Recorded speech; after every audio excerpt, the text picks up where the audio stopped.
এখন আমরা হচ্ছে ফর্মাল লেটার অ্যাপ্লিকেশন লেখার নিয়মটা শিখব। যদি প্রশ্নে থাকে মানে একটা মাত্র ফর্মুলার ব্যবহার করে আবার যে কোনো মানে এগুলা যদি উল্লেখ থাকে তাহলে আমরা এগুলো অ্যাপ্লিকেশন একটা মাত্র পদ্ধতির মাধ্যমে সবগুলো অ্যাপ্লিকেশন লিখতে পারবো। যদি এইটা আসে এই ক্যান্টিন ইন আওয়ার কলেজ তাহলেও আমরা সেইটা লিখতে পারবো। লাইব্রেরি এই সম্পর্কিত যদি কোনো হচ্ছে আসে অ্যাপ্লিকেশন আসে কোশ্চেনে আসে তাহলে আমরা সহজেই এইভাবেই লিখতে পারবো হচ্ছে অ্যাপ্লিকেশন। এই অ্যাপ্লিকেশনটা আমরা ওই শর্টকাটে এইটা লিখতে পারবো। মানে এগুলো কোশ্চেনে উল্লেখ থাকলে আমরা এইটা লিখতে পারবো অনেক ইজি।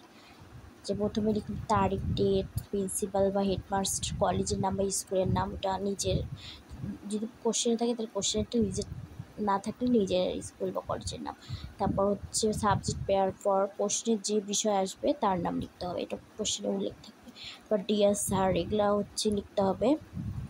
লিখে তারপর এখানে লিখতে হবে ফ্যাসিলিটিস লাইক কলেজে যেসব আছে কয়েকটা, মানে কলেজে তোমাদের যেগুলো সুবিধা আছে সেগুলো লিখতে হবে।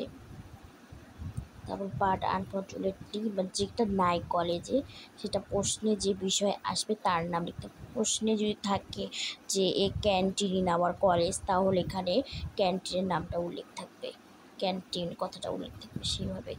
It is a parcel of education for এইভাবে শেষে দ্য স্টুডেন্ট অফ কলেজ বা স্কুলের নাম। এগুলা উল্লেখ থাকলে কোশ্চেনে আমরা এইটা লিখব অনেক ইজিলি, এটা লিখব অনেক সহজ। এটা লিখলে আমরা ভালো নাম্বার পাইতে পারি ইনশাআল্লাহ। আমরা এটা লিখলে ভালো নাম্বার পাবো, অনেক সহজ।